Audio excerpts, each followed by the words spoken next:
بیرون ملک سے کسی کے بزرگ نے، والد نے یا کسی کے بیٹے نے آنا ہو تو وہ 2 ماہ قبل ہی آنکھیں فرش راہ کیے ہوتے ہیں اور گن گن کے دن گزار رہے ہوتے ہیں، اور جو ہی لمحے قریب آتے ہیں تو پھر گھڑیاں اور ساعتیں بھی گنی جاتی ہیں۔ بار بار گھڑی دیکھتے ہیں، ابھی تک پہنچے نہیں، جبکہ یہ طے ہے کہ 5:02 پہ فلائٹ اترے گی۔ تو مطلب اس کا یہ ہے کہ جب سینے میں کسی کا انتظار رکھا ہوا ہو تو ان کے لیے پھر سارے کام مؤخر کر کے ان کے استقبال کیے جاتے ہیں۔ یہ مہینہ اللہ کی رحمتوں کا موسم بہار ہے،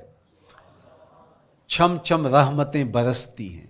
انوار اترتے ہیں، گناہگاروں کو آتش دوزخ سے نجات بخش دی جاتی ہے۔ تو اس کا استقبال کرنا، اس کے لیے انتظار کرنا، گن گن کے دن گزارنا، لمحے اور ساعتیں بسر کرتے ہوئے بار بار ماہ سیام کا ذکر کرنا، یہ اس مہینے کے ساتھ محبت کی دلیل ہے، اور اس مہینے کے ساتھ محبت اللہ سے محبت کی دلیل ہے۔ اس لیے اس مہینے کا استقبال کرنا، اس کے لیے تیاری کرنا، اپنے گھر کو صاف کرنا، اس کے لیے اپنی اولاد کے دل میں شوق پیدا کرنا اور ماحول پہلے پیدا کرنے کی کوشش کرنا، تاکہ جو ہی یہ ماہ جلوہ گر ہو تو روزہ رکھنے کا مزاج پیدا ہو چکا ہو، تلاوت کلام مجید کا مزاج پیدا ہو چکا ہو، دیگر نوافل اور اچھے اعمال بجا لانے کی عادت پڑ چکی ہو۔ تو شعبان میں ہی اس کی تیاری ہوتی ہے تاکہ رمضان المبارک آتے ہی ہم پوری طرح سے مستعد اور فعال ہو کر کے اس مہینے کی برکتوں کو سمیٹ لیں۔ اللہ کے محبوب علیہ السلام نے ارشاد فرمایا کہ جب ماہ سیام آتا ہے فتحت ابواب الجنہ، تو جنت کے 8 دروازے کھول دیے جاتے ہیں، اور جنت کے 8 دروازوں میں سے ایک دروازے کا نام باب الریان رکھا گیا ہے، جو صرف روزہ داروں کے اعزاز و تکریم کے لیے ہے۔ روزہ دار اس دروازے سے گزر کے جنت جانے۔ حضرت سیدنا سلمان فارسی رضی اللہ تعالی عنہ فرماتے ہیں کہ رمضان المبارک سے قبل حضور نے یہ خطبہ ارشاد کیا، یا ایھا الناس، اے لوگو، قد اظلکم شہر عظیم، اللہ نے تمہارے اوپر ایک بہت پاکیزہ، پر نور، عالی مرتبت مہینہ سایہ فگن کر دیا ہے۔ شہر فیہ لیلۃ خیر من الف شہر، اس مہینے میں ایک ایسی رات ہے جو 1000 مہینے سے بہتر ہے۔ جعل اللہ صیامہ فریدہ و قیام لیلۃ تطوع، اس مہینے کے دن کے روزے فرض قرار دیے گئے اور راتوں کا قیام نفل بنایا گیا۔ ومن تقرب فیہ بخصلۃ من الخیر کان کمن ادی فریدۃ فیما سواہ، ایک نفل کا ثواب ایک فرض کے برابر اس مہینے میں کر دیا جاتا ہے۔ ومن ادی فریدۃ کان کمن ادی 70 فریدۃ فیما سواہ، اور اگر کوئی ایک فرض ادا کرتا ہے تو اس کو 70 فرائض کا ثواب ملتا ہے۔ وہو شہر الصبر، یہ مہینہ صبر سکھاتا ہے، ہونے کے باوجود بھی انسان تناول نہیں کرتا۔ ٹھنڈا میٹھا مشروب میسر ہے اور زبان کانٹا بن گئی، حلق خشک ہو گیا،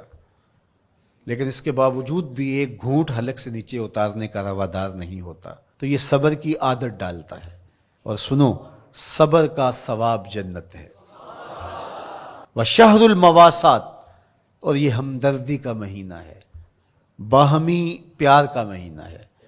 الفتیں بانٹنے کا مہینہ ہے، نرم دلی کا مہینہ ہے، ایک دوسرے کے احساس کا مہینہ ہے۔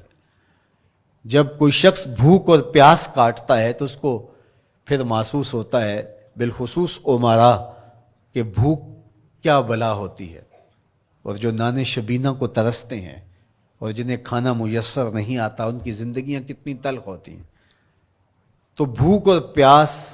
احساس پیدا کرتی ہے۔ وَشَهْرٌ يُزَادُ فِيهِ رِزْقُ الْمُؤْمِنِ، اور یہ ایسا مبارک مہینہ ہے جس میں مومن کا رزق بڑھا دیا جاتا ہے، غرباء تک بھی اللہ کی نعمتیں وہ پہنچتی ہیں جو عام دنوں میں ان کو میسر نہیں ہوتی، اور امراء بھی نعمتوں کا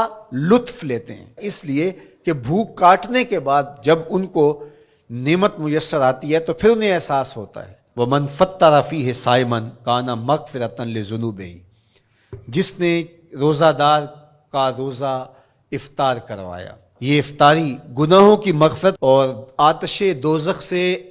گردن کی آزادی کا مجدہ جاں فضا بن جائے گا۔ وَقَانَ لَهُ مِثْلُ أَجْرِهِ مِنْ غَيْرِ أَنْ يَنْقُصَ مِنْ أَجْرِهِ شَيْءٌ، اور روزہ افطار کروانے والے کو روزہ رکھنے والے جتنا اجر ہی دیا جائے گا، لیکن روزہ رکھنے والے کے اجر میں بھی کوئی کمی نہیں واقع ہوگی۔ تو صحابہ کا تو دل تڑپنے لگا کہ یہ کتنی بڑی بات ہے۔ انہوں نے کہا اے اللہ کے پیارے رسول صلی اللہ علیہ وسلم، ہم میں سے تو ہر بندہ یہ طاقت نہیں رکھتا کہ روزہ دار کو روزہ افطار کروا دے، تو یہ تو پھر اہل زر ہی یہ سعادت حاصل کر پاتے ہیں۔ حضور نے ارشاد فرمایا یؤتی اللہ ھذا الثواب، یہ ثواب اللہ اسے شخص کو بھی عطا کرے گا۔